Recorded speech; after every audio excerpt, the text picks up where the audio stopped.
So it's all to play for still. I think so. Do you want to bet against us?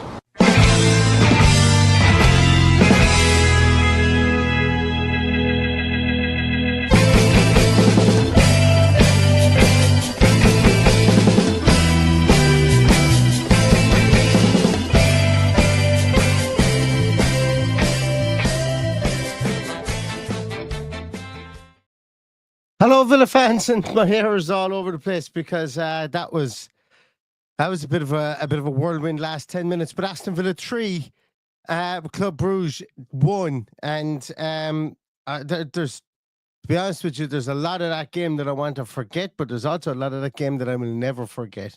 And that is an incredible result. That's a really, really great result that for Aston Villa to come back to Villa Park. We can say we rode our luck. We can say we didn't play well at times, and that is factual, I think. I think at times that the setup that we had specifically in the first half didn't really work, but I don't care. Sometimes you need to have that little bit of good fortune. We haven't had a whole pile of good fortune this year, but sometimes you need to have that little bit of good fortune, and Villa got it. And I might have called 3-1, and I also might have called Bailey from the edge of the area. So I don't know, whatever I had in my Weetabix this morning, I should have put a bet on it, but I didn't. Like an idiot, like the stupid fool that I am, I didn't. It would have come up trumps. Oh, Paddy's here. Brilliant. Paddy's here. I didn't know if Paddy was going to be joining us. Paddy, how are you? Villa 3, Club Brugge 1, and a nice little aggregate score to take back from Belgium. I would have snapped your hands off for 0-0 or 1-1 tonight, so I'm absolutely over the moon with that. And talk about getting a bit of luck. We have been bereft of any luck this season. We've got 2 pieces of luck tonight, which have us in a really good position now going to Villa Park. I'm absolutely buzzing after that. I wasn't expecting it, but it's come up trumps. And how could you not be buzzing after that? It's just brilliant result, absolutely brilliant result. We're not going to go chronological in this because, as I said, there was some parts of the game whereby, I'm going to preface this as well. Teams are allowed to play well against us. Well, they're not allowed. We don't want them to play well. We don't ever want to admit. But I must say, Club Brugge had 2 absolutely sparkling players in their team today. Well, they won there was a clear man of the match in that, and that was Yashiri in middle of midfield. He was the clear man of the match for me today. He's Villa. Write his name down in biro on the piece of paper and put it in your pocket and come back to it in June. That guy's a really, really good player, and I just thought he was by far and away the best player on the field for me tonight. But what I was saying there is that Club Brugge are no mugs. We all said that before the game as well, and they were playing at home in a stadium that looks like an old GAA stadium from that we have here in Ireland. It reminded me of the Gaelic grounds looking at the seats there. Here, the GAA stadium in Limerick here. Yeah. But it's like they had, their fans were right up for this. They knew that they were in, that they had a brilliant result in the last day, and they came and they were really well marshalled. Their defence was really good, and I'm going to be honest here. They play in a very similar style to Aston Villa. They're playing a very similar style to the way we play when we're playing well. They get it through the middle, through Van Aken, through Ishiri. They try and play those through balls out to the wings, and the wings cross it back into the penalty area, into the penalty spot, and that's where they got their shots from. They had a shot there late in the game from that situation, and that's where their goal came from as well. It's like kind of where their goal came from as well. And I have to admire them. They are a damn good side. They're a good side, and they play some good football, and we found it tough against them today. We really did. But we're coming out of this with a 3-1 win, as we said. And, Unai Emery is telling everybody, okay, we'll get changed on the bus. We'll get changed on the bus because we're not staying around there too long in case they call us out to disallow the 2 goals. Let's get in the bus and let's get home.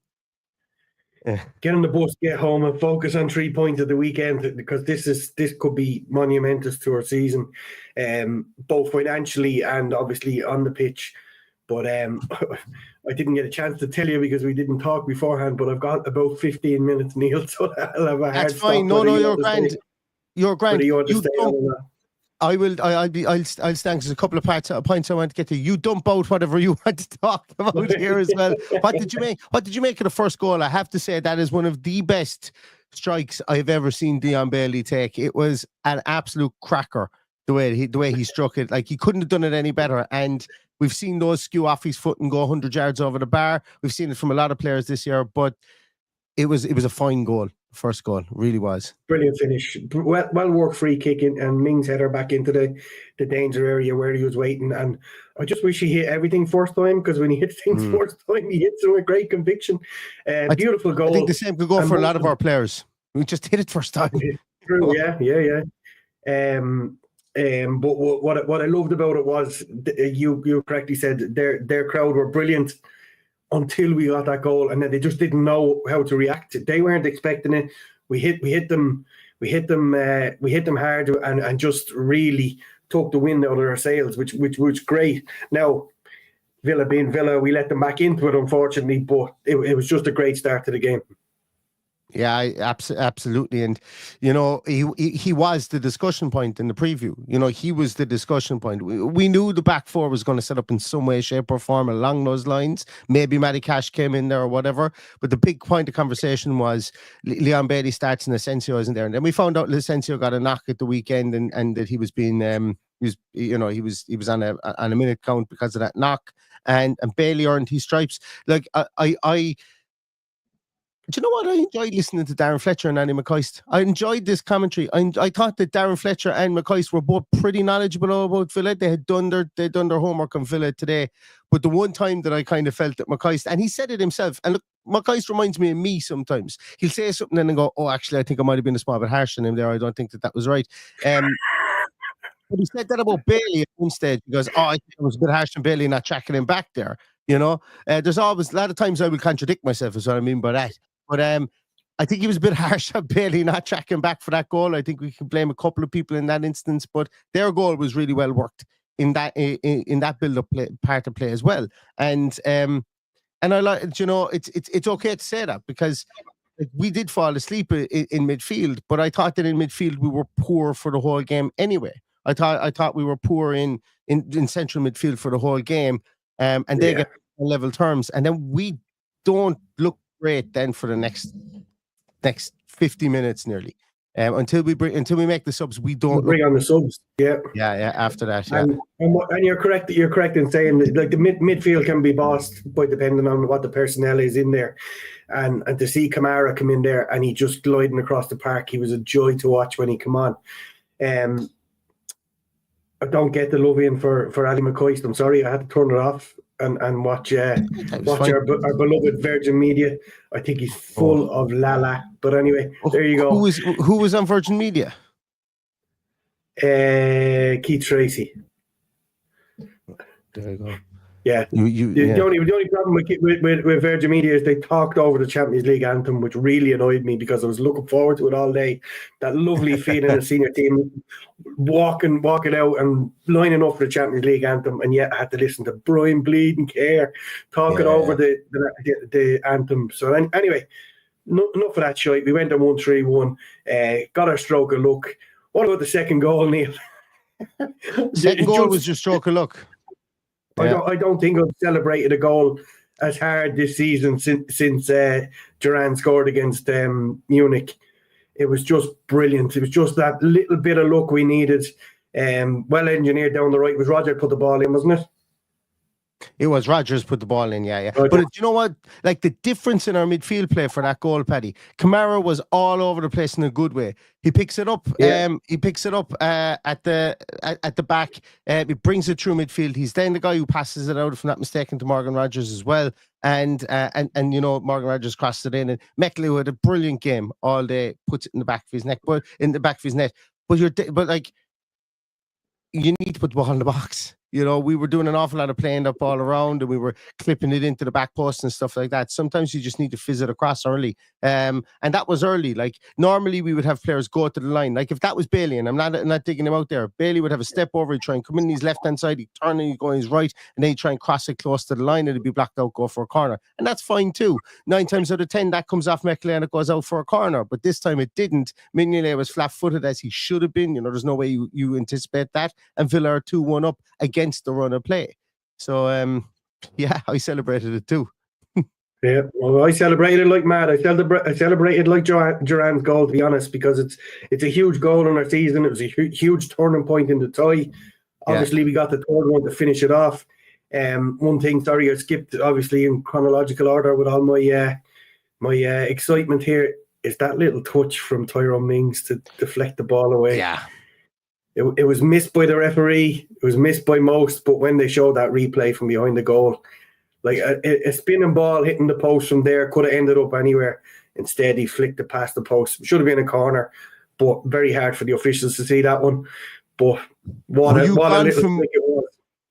Were you gone from TNT at that stage? Because I have to say, Adam McCoy spotted it in real time and said, that is a brilliant... And he literally went off on one for ages about how good a save it was from Tyrone Mings. Before he spotted him in real time because of the player's reaction, maybe. Don't be giving me that, no. Maybe. No, hey, Paddy, look, I thought he was absolutely... I enjoyed the commentary tonight. And some people are saying they were talking about the home team. They should be. Club Bruges...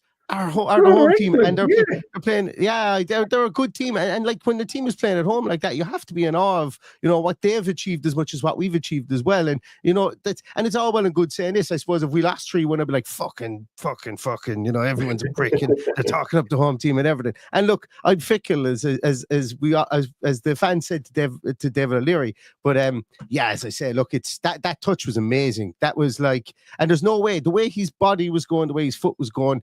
That should end up in the roof of the net, but it doesn't. It ends up clipping the post and going wide, and everybody wipes the sweat off their brow. Yeah. And I thought Mings was really good tonight as well. Thought Mings was good. I thought our two centre halves were good. Thought midfield was poor enough, middle of midfield. But we lost the battle in there. But look, 3-1 is 3-1. Jesus Christ! And the penalty, Paddy, it was a penalty. It was one of those ones that they're the penalties we give away. We never get those penalties. They're the ones that Matty Cash gives away. Yeah, exactly. But did he intentionally? Did Matty Cash intentionally try and go for the ball? Was that his intention? I didn't think in real time when the ref when it happened, I didn't think the ref was going to give it, and then he was so forceful. He blows the whistle and he runs and he does the European ref style and runs, whereas Premier League referees blow, point, saunter, allow the players to get around them, allow it become a conflab, and then stands there and waits for VAR and creates so much time. This guy blows, does the FIFA sprint to the spot and points to the spot, and no more about it. Penalty. I know the VAR was to check to see if the ball had gone out of play, but it hadn't. So, and then who steps up to take it, Paddy? Fast becoming the man that Villa need to sign, and that's Marco Asensio, and he sticks it in the back of the net, and that's all she wrote. Yeah. Brilliant. Well, still in the back of my head going, don't fall in love with a lone player. Don't fall in love with a lone player. I'm sorry, love him already. Also, his first time shot from the edge of the box, brilliant pass. I think it was Rodgers as well, out to the edge of the box, straight at the keeper, but very little room to put it there. It was who? Ramsey. Was it? Ramsey would have been. Yeah. Absolutely.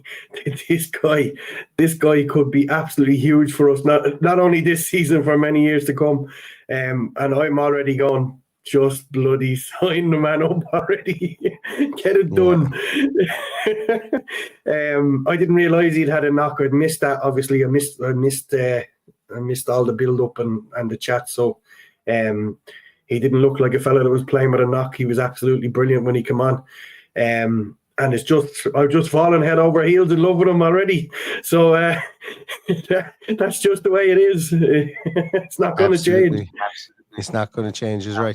There's one man I do feel sorry for, and look, he didn't have a chance to do anything today. And to be honest with you, you could have played any one of us up top today. We wouldn't have got a sniff of the ball. Ollie Watkins was completely starved, and I think that comes from midfield. That comes from like I can't tell how good Yashiri was today. That guy that they had in midfield, he was just absolutely, and his partner in crime in there, Onyeka, as well, as another fine footballer. They marshalled every single ball that came through the middle. They marshalled it perfectly. They pushed us back. They made us have to stop, think, go wide. Then when we did go wide, that young full back, that right back was really good today as well.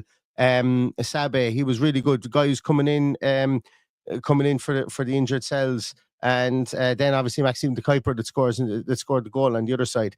But nothing kind of happens. Like, the reason that they were able to stop us from attacking through the centre and made us look pretty pedestrian at times in that game was because those two men were man mountains. Do you know who did that to us last year as well? Olympiacos. They had two men inside there. They had Ibanez, the old man, and they had the other guy whose name is escaping me, the Argentinian guy who was absolutely outstanding against us. And those two guys kept the two centre halves clean for the whole game, and we couldn't get anything in behind them. In this instance, you know, there was nothing they could do for the penalty. There was nothing they could do for the. We just gotten the ball out wide a small bit quicker for the penalty and for the own goal. But up to that, those two guys were absolutely imperious in the middle of midfield, and it makes Ollie Watkins look poor, and it made him look like, you know, he had a bad game and everything like that. And he did, because nothing went his way, nothing came to me. He barely had a shot. He barely had a touch of the ball, and that really stems from the fact that our two midfielders are tired. McGinn and Tielemans are tired, and it was great to see Kamara come back in and come in there today. There was a lot of passes that didn't stick, a lot of passes that went astray, particularly in the first half. I've no opinion on Watkins' performance other than he did everything you'd expect him to do. He was in the channels, he was in the spaces. We just couldn't get the ball to him because we were stifled in that area. But I'm neither here nor there with it. He was always there. Yeah. When we broke, he was in the right places. There's no more we can do for him. He just didn't get chances tonight, and he will get chances probably at Villa Park.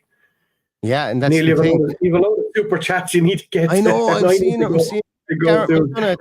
Garrett McDonough, thank you so much. Jesus, really, really appreciate that as well. There was someone else there, Rhino. Thanks a million for that, Ryan. Sensio is massive. Please convince him to extend. I'll do my best. I told him I'm free any night he wants to go for a drink, and I've no problem chatting him up if it means getting him to stay at Villa, because he's been absolutely brilliant so far. And Steve Berry, thank you so much for the kind words. Best podcast ever. And well, you're the best fans ever. Not fans, best chat room ever, I suppose we'll call it. You're the best fans because you're fans of Villa, I suppose, but you're the best chat room ever as well. And I love the engagement and chats, and that you guys pop in here as well. So thank you so much. Where else are we as well? I think we've Brentford at the weekend, Paddy, and it's going to be interesting. Is it bad for me to say I don't really give a shite what happens at the weekend? You know, I'm just really about this. I obviously do, but yeah, it's a huge game, and it's a huge game because it's our last game in nearly a month. And I think if we can go and get 3 points, the cat is definitely back amongst the pigeons. And winning is a habit, as I always say. So if we got the win tonight, if we can go and win at the weekend, take this into next week, put on a performance, and get ourselves through to the next round of the competition. And winning is important for finances, as I mentioned earlier on. We may not see Champions League football next year unless we go and win the competition. So we need to be as consistent as we can and get as much money out of this as we can. And we don't fear anybody, I don't think. I think no matter who comes, unless we get absolutely spanked in the first leg, we can go and beat anybody at this stage. And it's absolutely brilliant to be in this position. And I probably won't feel this way after next Wednesday, but I'm feeling it now, and I'm absolutely buzzing, and I'm so looking forward to getting over there next Wednesday for the match. It's just going to be incredible. So you're going? Are you going at the weekend as well? Did you say you're going to? No, you're not. No, because I confused that yesterday when you were talking to me as well. So you're going over to Bruges. And look, no, I was only being facetious. I was just joking when I was talking about Brentford at the weekend. Obviously, Unai Emery will have one eye on that as well, and someone put it there. He's probably already inside the jacks on his phone, sitting down looking at Brentford games after telling the team that they did really well, but they kind of get out of jail at times tonight, and that's fine, you know. But we have to celebrate the wins, and we absolutely will. And look, this is a really good night for Aston Villa. Thank you so much to Lauren Hitty as well. Thank you so much. I missed that one. Thank you. 10 memberships. You're an absolute gentle person. I don't know whether you're male or female, but I'm going to say you're a gentle person. Thank you so much for that. What was I going to say there as well, Paddy? Yeah, look, it's great to get minutes in the legs as well for guys there, you know, with Matty Cash coming on for the last 40 minutes, last 30 minutes there, should I say, with Kamara getting 30 minutes there, Mings getting 90 minutes. This team gets fit and we've got options. Well, then we have to be excited about what can happen. Look, we won't be perfect between. We just haven't been perfect this season in any game so far. We've ground out results at times, and we've ground out wins at times, and we've not done it pretty. And you know, we may very well go to Brentford at the weekend and have an unpretty performance again, and we may very well host Club Brugge at Villa Park and have an unpretty performance again. But having a 2-goal lead in the Champions League means that we need to lose by 3 goals to go out in 90 minutes at Villa Park. And while I'm not saying that that's job done, I'm saying that that is a nice little kind of safety blanket to have for this team to be able to think about, okay, we can go balls to the wall against Brentford and try and, you know, get that tie one as well to keep us going in the league. I'm not going to say safe in the knowledge, but with the knowledge that we've got 4 days before we go to play against Bruges, who we have a 2-0 advantage on essentially there as well. So all these little things count, and I was being facetious earlier on about the Brentford game, but yeah, look, I'm bloody delighted tonight. And you know what, the football isn't over, Paddy, because I'm going watching Real and Atletico once I go back in there, and that's going to be an absolute raucous cracker as well. But it's going to take me a while to come down off that game. I know it wasn't pretty, but Jesus, the good times don't last when you're Aston Villa, so you have to take this stuff when it comes, and absolutely I'll be taking it in wheelbarrow loads. My optimism level is always high, but it's going to be through the absolute stratosphere at the moment. So yeah, feck it, roll on next week and roll on this weekend for Aston Villa football. Can't get enough of it. And as Al O'Grady says, last time Villa beat Belgian opposition was 1982. Do you want to bet against us? You know, do you want to bet against us? Anything else, Paddy? I know you have to run away, but anything else? No, just buzzing for everybody that's out there. I hope everybody is fit, safe and healthy and gets home the same way. And get onto your credit union or whatever you have in the UK to get your loans out, because we're going to Paris for the next round.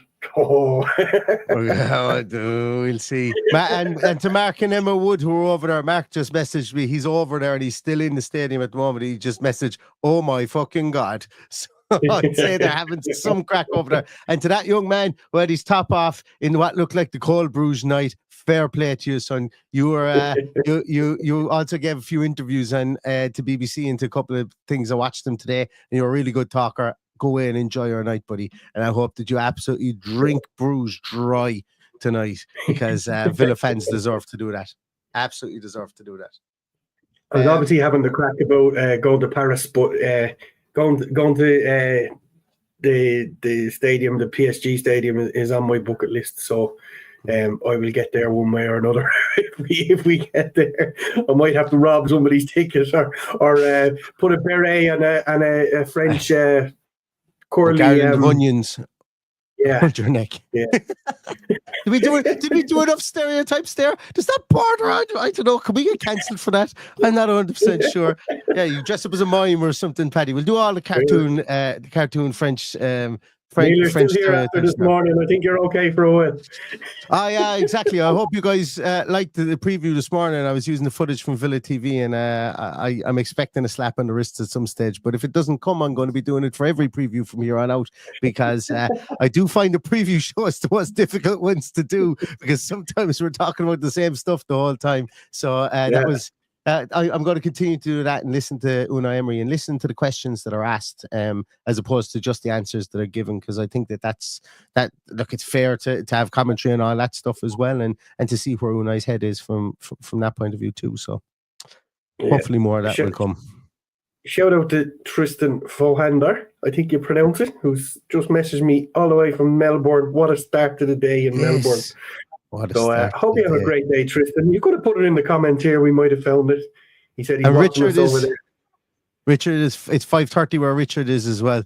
So imagine skipping into work after that. I feel sorry for these. But Tristan's on the other side of Australia. The likes of our friend Mark Holmes is in Perth. So he would have got up at 1:30 in the morning to watch that, and then imagine trying to have to go back to sleep after it. Bonker stuff. Yeah. Ring in sick, lads. Ring in sick. Don't mind that. That work thing is overrated. That's work is overrated. I have to go back to work, so I'm going to leave you to it. No bother. Marie said, can you turn up the volume of views? I actually had it up to the last. Unfortunately, it doesn't transfer through when you play it, but I'll try and find another way. I'm going to try and route it through. See you later, guys. Go for it, Paddy. I'm going to talk. I'm going to go for it, Paddy. Thanks a million for jumping on. Good luck. Bye-bye.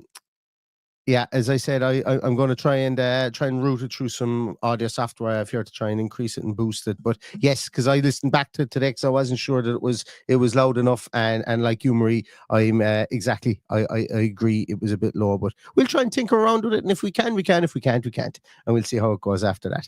But guys, I'm not going to stick on too much longer. I know all of you guys will want to watch, and it's the beauty about Aston Villa podcast world is everybody's going to be on, everybody's going to be talking, and everybody's going to be full of joy. And you guys, I often go in and watch those, and I see all of you guys and you support all the other podcasts. And I know the Claret and Blue is probably on now as well, so I'm going to leave you guys go and watch them and bathe in the glory of a 3-1 away win. We don't do away days, but we did today, and we got the look we needed to get. Go away and bask in the glory of it while it's before bedtime. And we regroup again tomorrow. It's going to be coming thick and fast, as we say. And we've got Brentford at the weekend, so we'll be back with previews, post matches, all that kind of stuff, team sheet tantrums over the weekend as well. But in the meantime, everyone, go enjoy this, watch all the Villa podcasts, give them all likes, give them all your comments, and let's stick together here in this beautiful, beautiful Champions League journey. But until next time, until we're back again, everybody stay safe, stay healthy, and all that's left to say is up the Champions League, Villa.